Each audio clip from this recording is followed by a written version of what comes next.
नमस्कार दोस्तों, बहुत बहुत स्वागत करता हूं आप सभी का एक और नई वीडियो के अंदर। टाइटल और थंबनेल देख के आप सभी को पता चल गया होगा। आज की वीडियो में हम बात करने वाले हैं आपके सेमेस्टर 2 के एईसी सब्जेक्ट हिंदी औपचारिक लेखन के बारे में। देखिए, ये वीडियो हिंदी बी के लिए डेडिकेटेड रहेगा। अगर आप लोग भी सेमेस्टर 2 में हैं और अगर आप लोगों के पास हिंदी औपचारिक लेखन है तो आज वाला वीडियो आप सभी के लिए बेहद बेहद इंपॉर्टेंट रहने वाला है, क्योंकि आज की वीडियो में मैं आपको देने वाला हूं करीब 7 से 8 ऐसे क्वेश्चन जिनको अगर आप लोग कर लेते हैं तो मैक्सिमम क्वेश्चन आपके फाइनल एग्जामिनेशन के अंदर उन्हीं 8 क्वेश्चन से आएंगे ही आएंगे। ऐसा मैं आपको गारंटी दे सकता हूं। उम्मीद करता हूं आप लोग इस वीडियो को आखिरी तक जरूर देखेंगे और हाँ, अगर आपको वीडियो यूजफुल लगता है तो इसे लाइक करके अपने दोस्तों के साथ शेयर जरूर करेंगे। बहरहाल विदाउट वेस्टिंग द टाइम चलिए शुरू करते हैं। देखिए, जैसा कि मैंने आपको बताया, केवल 8 क्वेश्चन, केवल 8 सवाल, 8 ऐसे प्रश्न है जिनको अगर आप लोग अपने इस सब्जेक्ट में पढ़ के चले जाते हैं तो आप अपने फाइनल एग्जामिनेशन के अंदर बेटर स्कोर कर पाएंगे।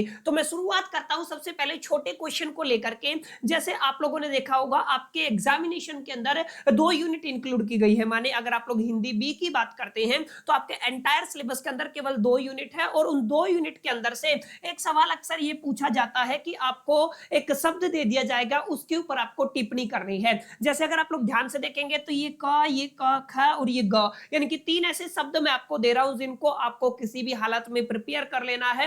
आप 1-1.5 घंटे में इन तमाम क्वेश्चंस को प्रैक्टिस कर पाएंगे और केवल 1 से 1.5 घंटा ये आपके फाइनल एग्जामिनेशन के अंदर आपको अच्छे मार्क्स दिला सकता है। अगर आप लोग पहले क्वेश्चन की बात करते हैं, पहले सवाल की बात करते हैं, तो आपको पढ़ना है अर्ध सरकारी पत्र। अर्ध सरकारी पत्र के ऊपर सवाल अक्सर पूछा जाता है। एग्जाम के अंदर ये पूछा जाता है कि अर्ध सरकारी पत्र के ऊपर टिप्पणी करें। तो इसको आप लोग थोड़ा सा संक्षेप में, डिटेल में पढ़ के जाइएगा। अगला आपका सवाल रहने वाला है प्रारूपण की विशेषताएं लिखिए। या ये भी पूछा जा सकता है प्रारूपण से आपका क्या अर्थ है, इसका मीनिंग यानी कि अर्थ स्पष्ट कीजिए या इसकी विशेषताएं आप लोगों को लिखनी है। तो दूसरा सवाल रहेगा जो एग्जाम के अंदर आने की पॉसिबिलिटी है। और तीसरा रहेगा विज्ञप्ति का महत्व क्या रहता है, इसको थोड़ा सा डिटेल में पढ़ के जाइएगा। ये 3 ऐसे सवाल है, 3 ऐसे प्रश्न है जो अक्सर टिप्पणी वाले फॉर्मेट के अंदर आपके एग्जाम के अंदर पूछे जाते हैं। अर्ध सरकारी पत्र, प्रारूपण की विशेषताएं, विज्ञप्ति का महत्व। अगर आप इन तीनों को कर लेते हैं तो ये समझिए इससे बाहर टिप्पणी वाले क्वेश्चन आपको देखने को नहीं मिलेंगे। अब बात करते हैं अपने मेन सवालों की, जिनके अंदर से आपके बड़े क्वेश्चन बनने वाले हैं, आपका फाइनल एग्जामिनेशन फंसने वाला है। एक छोटा सा डिस्क्लेमर माय डियर फ्रेंड्स मैं आपको दे देता हूं कि अगर आप लोग ध्यान से देखें, इन 7-8 क्वेश्चन को अगर आप लोग प्रैक्टिस कर लेते हैं तो आप लोग ये ध्यान रखिएगा कि यहाँ पे क्वेश्चन को थोड़ा सा ट्विस्ट किया जा सकता है। माने प्रश्न पूछने का अंदाज बदला जा सकता है, लेकिन उसके पीछे असल जो उसका कोज है, असल जो आंसर है, जो असल जो उत्तर है वो सेम रहता है। तो आपको कंफ्यूज नहीं होना है बिल्कुल भी अगर थोड़ा बहुत क्वेश्चन को ट्विस्ट कर दिया जाए। हालांकि ऐसा बहुत कम केसेस में देखने को मिलता है, लेकिन फिर भी अवेयर, इस चीज के लिए आपको अवेयर रहना है। अब बारी बारी हम लोग देखते हैं असल में आपकी हिंदी बी के अंदर जो आपका औपचारिक लेखन रहने वाला है उसके अंदर वो सबसे इंपॉर्टेंट 7 सवाल कौन से हैं जिनको अगर आप लोग कर लेते हैं तो डेफिनेट सी बात है बेटर बेटर और बेहतर आप लोग अपने एग्जाम के अंदर स्कोर कर सकेंगे। देखिए, सबसे पहला सवाल माय डियर फ्रेंड्स एग्जाम के अंदर आता है, आपका जो कार्यालय हिंदी है सामान्य जन द्वारा बोली जाने वाली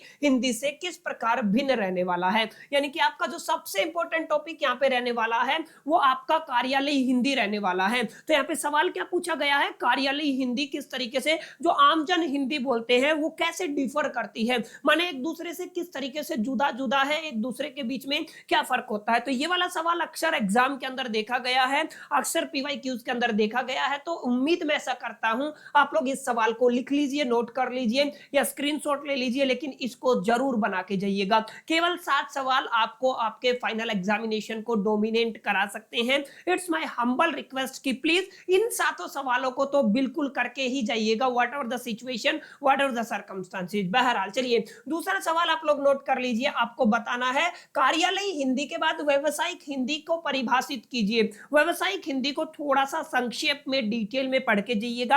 अक्सर व्यावसायिक हिंदी से भी सवाल आपके पेपर के अंदर, एग्जाम के अंदर पूछा जाता है। तो ये 2 सवाल हो गए हैं, पहला आपका कार्यालय हिंदी हो गया है, दूसरा आपका व्यावसायिक हिंदी हो गया है। अब बात करने वाले हैं हम लोग तीसरे क्वेश्चन की। इसको जरूर आप लोग थोड़ा सा डिटेल में पढ़िएगा। थोड़ा क्वेश्चन का फॉर्मेट लेंथी है लेकिन एग्जाम के अंदर काफी बार पूछा गया है। क्या है, कार्यालय हिंदी के क्षेत्राधिकार के संबंध में। देखिए, जो कार्यालय हिंदी है उसके अपने क्षेत्राधिकार है, उनके संबंध में राजभाषा अधिनियम 1976 राजभाषा अधिनियम 1976 में वर्णित राजभाषा संबंधित संवैधानिक प्रावधानों को स्पष्ट कीजिए। अक्सर, अक्सर और अक्सर ये सवाल एग्जाम में आता ही आता है। माने क्या पूछा गया है, जो कार्यालय हिंदी का जो क्षेत्राधिकार है उसके संबंध में राजभाषा अधिनियम 1976 में जो वर्णित किया गया है राजभाषा संबंध संवैधानिक प्रावधानों को स्पष्ट करना है। तो अलग अलग संवैधानिक प्रावधान है जिनको आपको पढ़ के जाना है, एग्जामिनेशन के अंदर लिख के आना है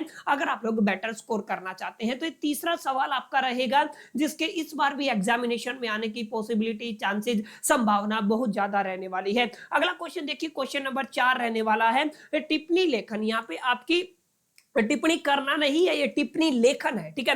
टिप्पणी लेखन की विधि की विशेषताओं को विस्तार पूर्वक स्पष्ट कीजिए। माने आपको किसको पढ़ के जाना है, आपका टिप्पणी लेखन को पढ़ के जाना है। क्लियर, टिप्पणी लेखन के ऊपर अक्सर सवाल पूछा जाता है। आगे आपका रहने वाला है प्रारूपण। प्रारूपण मतलब जिसको आप लोग अंग्रेजी में आई थिंक रिपोर्ट बोलते हैं, ठीक है, तो वो प्रारूपण होता है। क्लियर है, इसको आपको थोड़ा ध्यान में रखना है, या तो प्रारूपण ही होगा आई थिंक, एक बार चेक जरूर कर लीजिएगा। बहरहाल इंग्लिश से हमें कुछ लेना देना नहीं है। ये समझिए प्रारूपण की लेखन विधि के मुख्य अंग कौन कौन से हैं। जो आपका प्रारूपण लेखन है उसकी विधि के मुख्य अंग कौन से हैं, ये सवाल भी अक्सर पेपर के अंदर देखा गया है। इससे अगला जो सवाल है प्रतिवेदन के महत्व को स्पष्ट कीजिए, ये वाला सवाल भी अक्सर पूछा जाता है। अब मेरे को कंफ्यूजन ये है, प्रारूपण को रिपोर्ट बोला जाता है इंग्लिश में कि प्रतिवेदन को बोला जाता है, आप लोग एक बार मेरे को कमेंट में जरूर बताइएगा। चलिए लास्ट एंड फाइनल क्वेश्चन को देख लेते हैं। आपका आखिरी सवाल क्या रहने वाला है, सूचना का अधिकार अधिनियम 2002 भारतीय नागरिकों को क्या क्या अधिकार प्रदान करता है।